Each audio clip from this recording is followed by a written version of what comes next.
I'd have a long shot of me driving in a truck, and Steven Spielberg would be sitting down, hiding from the camera. I don't know why, but he got the biggest kick out of that. He goes, only will know that I was here. Monsters, Inc. It was a lot of fun. I started doing cartoons when my daughter was very young, and I tried to bring her up with cartoons. Like, we'd watch cartoons all the time, and I kind of did it for her. When they moved Billy Crystal into the booth with me when we were doing it together, the energy just took off. I tried to hang on to whatever Billy was doing and write it together with him. Good, Sully. Keep it up, you're doing great. Happy bear, he has no... Yeah, I've heard two different approaches to this. Some guys say it's real easy, and for me, I have to put my whole body into the performance in order to get the voice pitch to where I want it to be, and it's a hard day's work. It sounds easy, but it's pretty tiring, but it's fun. But you have to do a million takes, to get to. They don't know what they want yet, so they'll pick it out of whatever you got. So yeah, it can be a little tiring, but you don't have to dress up or wear makeup. True stories. This is the first lead I've ever gotten, and I was just coming off of a musical on Broadway. And it said, David Byrne wants to meet with you. I go, oh, this is cool. And I met with him for a while. I really liked him, and I liked what he was trying to say in the film. And it was very gentle and fun. I haven't seen it for a long time, but I got to sing. In 1950, when I was born, Papa, I haven't written this verse quite yet.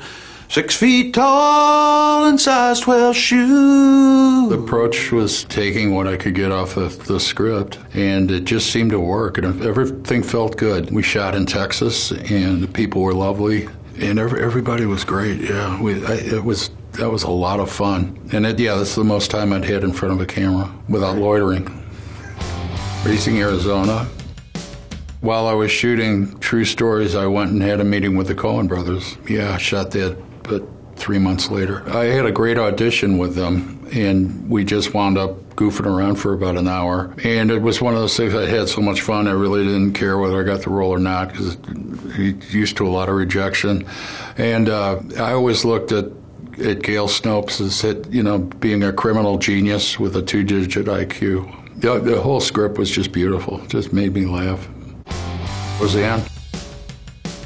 I had a really good film career going. Nobody knew who I was, but it's perfect because they'd hire me because I still worked cheap. So I was doing a lot, and I got to the point where I was tired of living in a suitcase.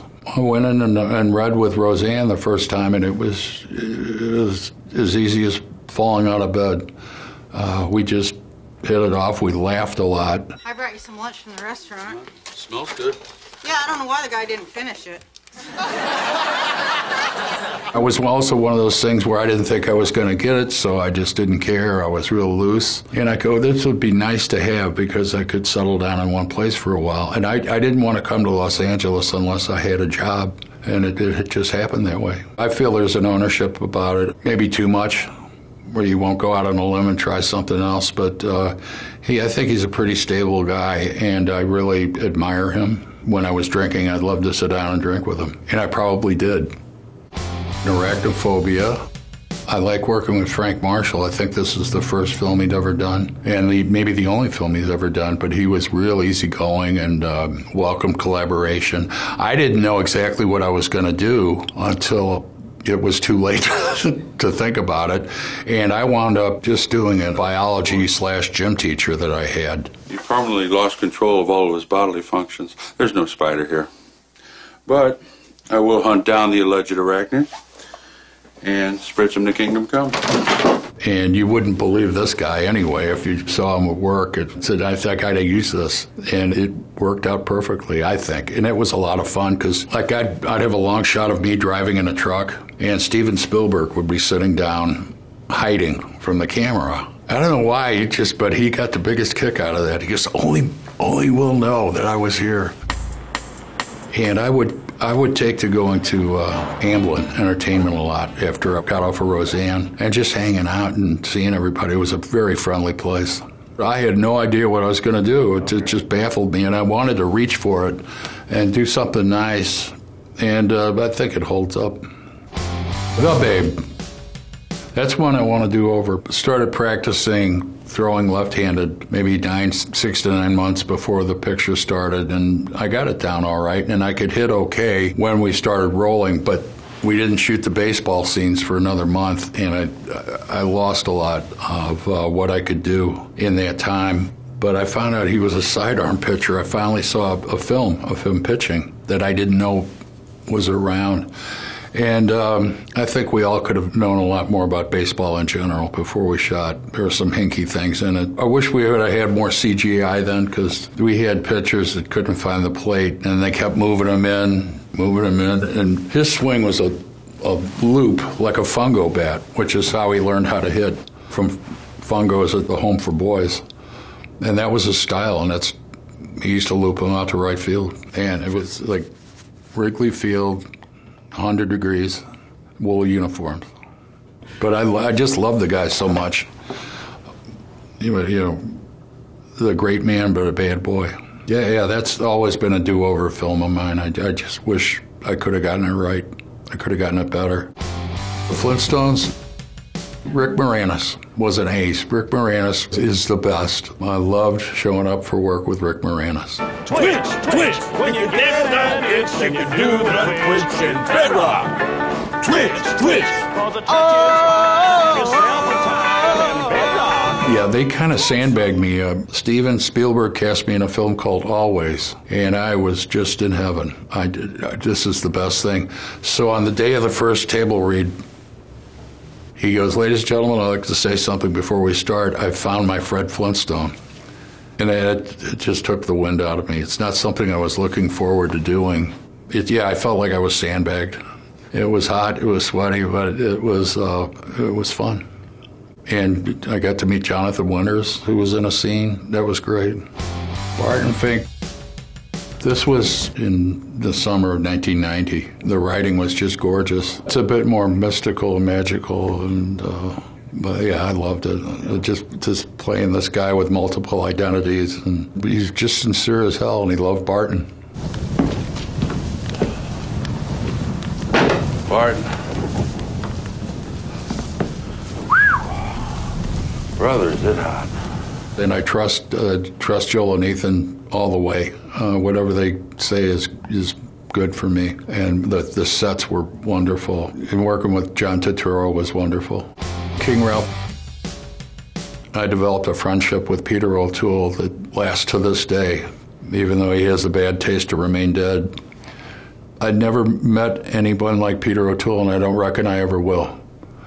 I just loved listening to him talk, and he loved talking, and he loved telling stories, and he would take me around. He wasn't drinking at the time. And he would take me around and watch me drink to various places and give me a little history lesson about what we were into. Just tell these fabulous stories. And I wanted to be him when I grew up. I just loved Pedro. It's just marvelous. And we had to shoot a lot of scenes in Soho, back around Piccadilly Circus in the West End, with no police security. And we were shooting on a Saturday night, and it was just catch as can. I hope we grab this, hope we can get it. But yeah, that's one I'd like to go back and do now because I'm too old, but because I know London so much better, and I know the way of the world over there. I mean, it was good to play an innocent like that, but I wish I had a little more knowledge. It was endless. We kept doing it again and again and again. And I, like 150 pounds overweight and sweating battery acid by the end of the day, and it just kept going. It was relentless. The Big Lebowski, another Joel and Ethan movie, another role they had me in mind for. We were lucky that we had a couple of weeks of rehearsal of reading the script. People have always asked me if we improvised the dialogue, and I couldn't improvise anything better than Joel and Ethan did. It just sounded like that because of the luxury time we had of rehearsing with it. Plus, the dialogue was just so damn good. Am I the only one around here who gives a shit about the rules? Market zero! Market zero! That's one of those things I've always said performed itself. just right off the page. Yeah, I'm really proud of that film. And I got to work with Jeff, who is just one of the best people I've ever been around. I'll see him every once in a while, and it's always great. It's the way he talks to you, it's like you're the only person in the room, one of those guys. 10 Cloverfield Lane. I'd never played anything like it before. Yeah, he was pretty bent, and he scared people. That's great. Please, I'm giving you one chance. Hey, Howard, just calm down. One chance to answer with some dignity, or I swear to God you're going into this barrel while you're alive to feel it. It was me. I got to shoot where I lived in New Orleans, and that was wonderful. Mary Elizabeth was wonderful. Everybody was. We were in this bunker all the time, and it kind of gets to you after a while. The bunker mentality. It was different and ultimately fun. Oh, Brother, Where Art Thou? Big Dan Teague from Oh, Brother, Where Art Thou was a psychotic Bible salesman, Klansman. He's got strings all over the South. The parts that I loved more was where I was beating Tim Blake Nelson and George Clooney with a tree branch. And I just laid it upside the head of Tim Blake Nelson, knocked him out. And George looking at me with a piece of chicken in his mouth. He goes, I don't think I know what you're getting at, Big Dan. What's going on, Big Dan? It's all about the money, boys. That's it. Down. Right. I don't get it, Big Dan. But yeah, it's Joel and Ethan, and they fell in love with the script. They surround themselves with a great crew. There's a certain amount of shorthand that you use when you're with people that long. And again, the script is wonderful. Flight. Clueless, in your face, self-centered, but he loved Denzel's character and would have done anything for him. I mean, the guy flies a plane. How cool is that? He's just the coolest guy he'd ever seen, and he's more than willing to co-opt him for his own needs. They're saying, sweet Jesus, what a stud that pilot is. You're a hero, man. You will never pay for another drink as long as you live. I don't know how much of his own product he uses, but I think he was take it or leave it. To me, it was obvious on the page. He's just one of these southern loudmouth guys, with a hairdo that's 40 years old. And, flip-flop shorts. He's taking it easy. He's kind of a dude wannabe. Treme. Oh, Craig Burnett from Treme was an idealist, good marriage, good family, and Katrina killed him. Katrina broke him. You couldn't believe all the horror that came out of it, all the ineptitude and evil in the city that he loved. I think he loved New Orleans above everything. It was well written and it was good. I don't think he could have survived more than one season. He was very sensitive, and something in him broke when the levees failed. You say, why rebuild it? I say, fuck you. You rebuilt Chicago after the fire. You rebuilt San Francisco after the earthquake. Another one where I got to work at home. And it was very relevant because it broke my heart when Katrina happened. It was helpless. Something you love so much and you're helpless to do anything. It's like having a loved one with cancer or something. And it came back, and it came back stronger. Yeah, it's actually based on a man that did commit suicide. But I think he loved teaching. And I tried to get that on. We only had, I think, it was the day he killed himself. He was teaching a morning class.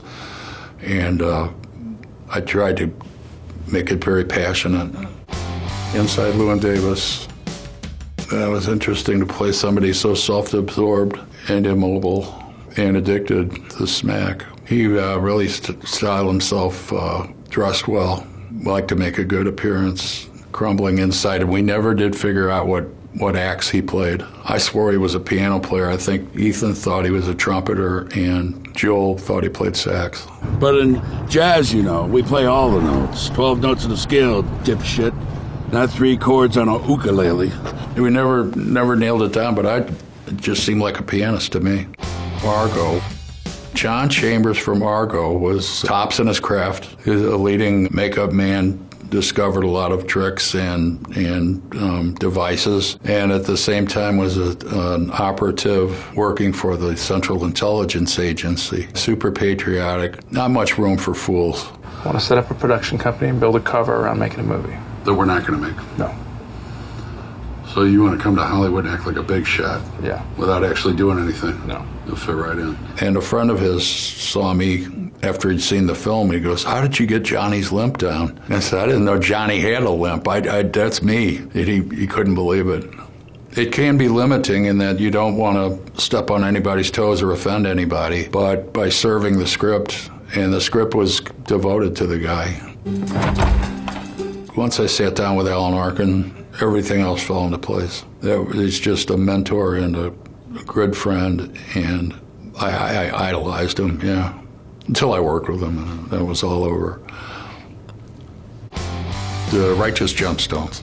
I've always been a fan of Danny's. I think he's honest above everything else and funny. But it's the honesty that portrays. He doesn't care if he comes off looking like a jerk. And I admire that because it makes him all the funnier. Well, go on, big shot. You got everybody's attention. What do you got to say to me? Make it good. I got church lunch waiting. He's, I'm going to call him a successful businessman now, and his life has fallen apart. He's still grieving for his wife. I think it's been over a year since she's died.